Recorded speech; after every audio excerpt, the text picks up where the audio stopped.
अभी मैंने आपको बताया पहले केन और कुड के बारे में, उसके बाद मे और माइट के बारे में बताया। अब मैं इसके थर्ड पार्ट के ऊपर आता हूँ, ये है आपका सेल और शुड। यहाँ पर हम बात करते हैं सेल और शुड की। तो आपने जनरली किन वाक्यों के अंदर सेल और शुड का इस्तेमाल करना है।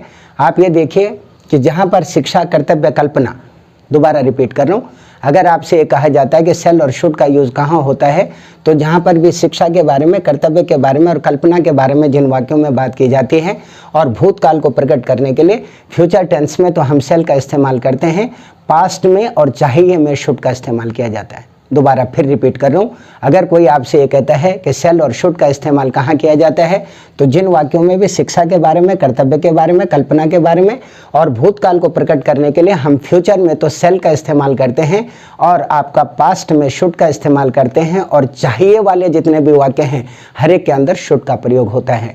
जैसे एग्जाम्पल है कि मैं गरीबों की सहायता करूँगा तो आई शैल हेल्प द पुअर, और अगर होता कि मुझे गरीबों की सहायता करनी चाहिए तो I should help the poor.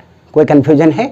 एक बार दोबारा फिर रिपीट कर रहा हूँ, यूज ऑफ सेल और शुड का इस्तेमाल हम कहाँ करते हैं, जिन वाक्यों में भी शिक्षा के बारे में, कर्तव्य के बारे में और कल्पना के बारे में बात की जाएगी, और आमतौर पर अगर वो सेंटेंस आपका फ्यूचर में है तो सेल का इस्तेमाल करेंगे, और पास्ट में है या चाहिए से अगर है तो शुड का इस्तेमाल करेंगे। जैसे एग्जाम्पल है कि मैं गरीबों की सहायता करूँगा, फ्यूचर को इंडिकेट करता है तो आई शैल हेल्प द पुअर, और अगर होता मुझे गरीबों की सहायता करनी चाहिए तो I should help the poor. इससे जो नेक्स्ट है वो है आपका यूज ऑफ आउट टू।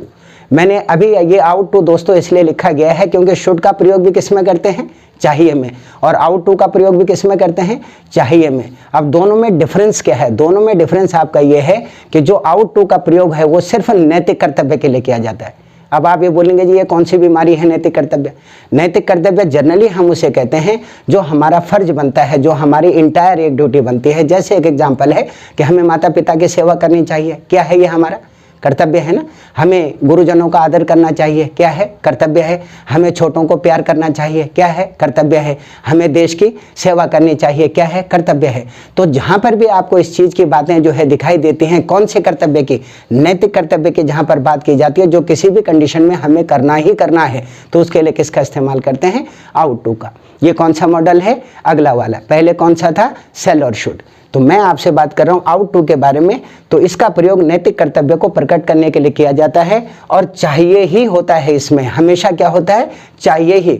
जैसे हमें माता पिता की सेवा करनी चाहिए तो we ought to serve our parents. हमें बड़ों का सम्मान करना चाहिए, we ought to respect our elders.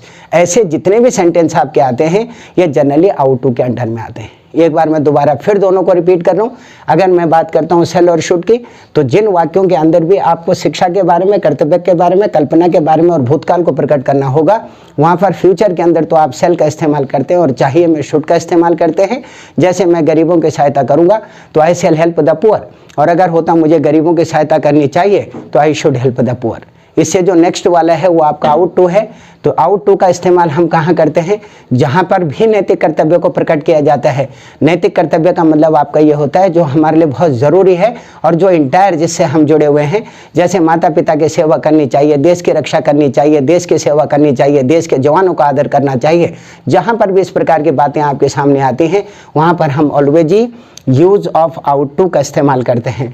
तो आउट टू का प्रयोग कहाँ किया जाता है, जहाँ पर नैतिक कर्तव्य हो, और शुड का प्रयोग कहाँ किया जाता है, जहाँ शिक्षा, कर्तव्य और कल्पना हो। कोई कन्फ्यूजन है? अगर इसमें किसी भी टाइप की कोई दिक्कत हो, कोई परेशानी हो, तो please you can ask me and you will watch the video till it will not and.